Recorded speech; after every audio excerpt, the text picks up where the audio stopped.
NMM, Cordyceps, Cistange, Tonka Ali, Fadoja, Turkesterone, Berberine are all under threat of being banned in the UK. My name is Logan and I run a supplement company here in the UK, and here is what's going on.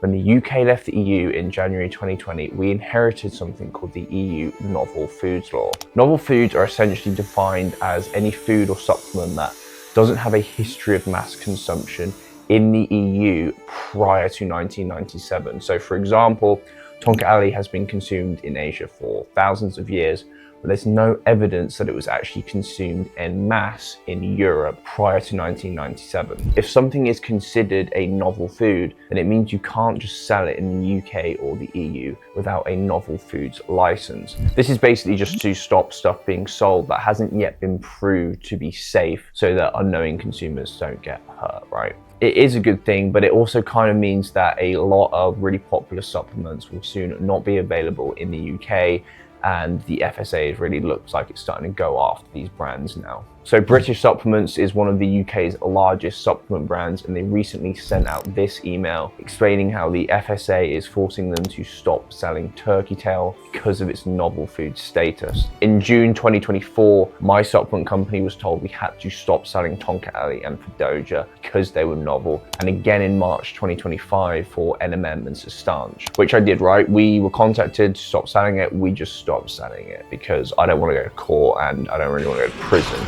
But the kind of annoying thing is that as of November 2025, when I record this video, there are still a lot of companies selling them, which is where this gets really, really stupid, right? So the rules are set by the FSA at the national level, but the rules are enforced at a local level by local trading standards. So we were told that we cannot sell Tonka Ali by Oxfordshire trading standards in June 2024. However, in October 2025, I was on the phone with a trading standards of a different county where a company is still selling Tonka Ali to this day, and this is what they said. We do have the enforcement powers to remove them from the market, but it is that consistent approach in relation to if we're taking it from a business in this district area, we want to make sure that everybody is doing the same approach with that. Right. And I suppose unfortunately some of these things have been on the market for quite a significant period of time, and then it's very difficult to take off the market if other people are selling those. So we want to make sure that anybody who is... When you say it's just difficult to take it off the market if other people are selling it, do you mean legally? Like, do you think the company legally could then just say, well, if other people are selling it? No, well, we still do have the enforcement powers, so we can still take the enforcement action. Right.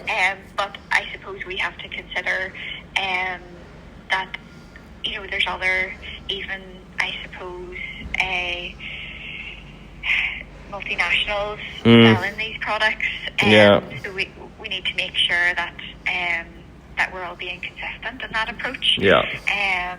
You know, that we're all taking the same enforcement action. So it's really making sure that there's a consistent approach to the products across the UK, Ireland and across the UK. So that's really what we're trying to get in place, right, so that then we're all taking the same action in relation to the products.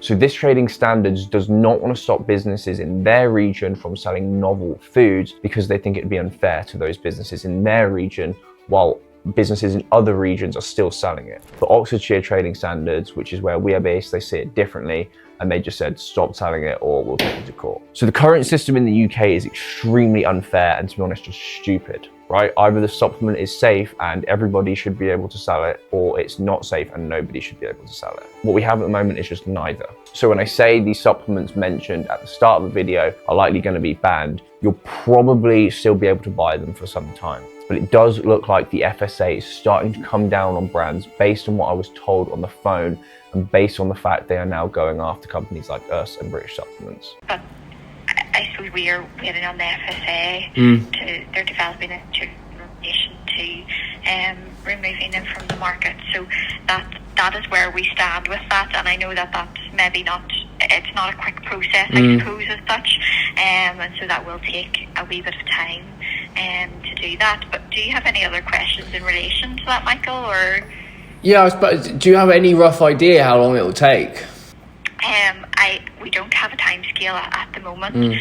Because even if companies get told to stop, another 3 will spring up in no time to occupy the space in the market. You can, however, get what's called a novel food license, but they cost 100k and there's literally no guarantee that it will be accepted. Here's what I think. I think that the definitions are set up the way they are so that licenses can be given out as and when bureaucracies see fit. Let's say, for example, money is given under the table and they accept an application because they say there's history of mass consumption. Or if no money is given under the table, or let's say Big Pharma wants to prevent a natural alternative from being on the market by giving money under the table, they can then reject that application for lack of history of mass consumption. But that is just what my gut tells me is probably going on. I definitely think that we need some sort of novel foods regulation, right? You shouldn't just be able to throw anything on the market, but what we have currently is quite backwards and it is a very unfair business landscape.